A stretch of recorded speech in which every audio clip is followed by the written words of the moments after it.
শুনিনি ভোটটা এরকম হবে এটা জানতাম আগেই।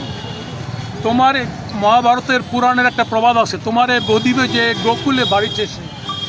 বিগত 15 বছর আওয়ামী লীগ কোনো ছাত্র রাজনীতি করতে দেয়নি। আপনারা দেখেছেন, একটা লাঠিয়াল বাহিনী ছিল, হেলমেট বাহিনী ছিল, এবং নিজেরা হত্যাকাণ্ড করছে।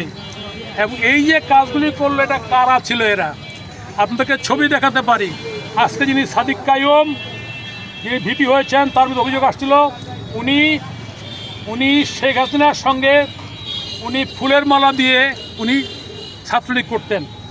উনি ফুলের মালা দিয়ে ছাত্রলীগ করতেন উনি শেখ হাসিনার সঙ্গে।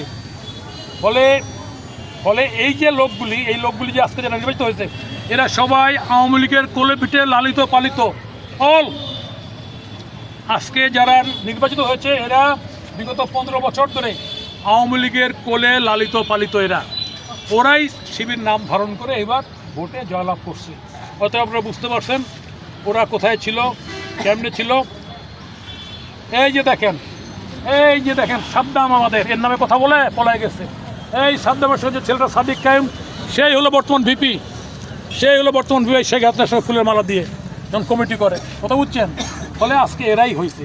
এই যে তোমার এই বদিবে যে গোকুলে বাড়িতে এসে আওয়ামী লীগের পেটের মধ্যে এরা লালন পালন করছে, আর আওয়ামী লীগ বাকি কোনো সংগঠনের রাজনীতি করতে দেয় নাই। এটা হলো বাস্তবতা।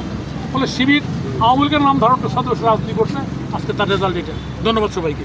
ধন্যবাদ ভাই।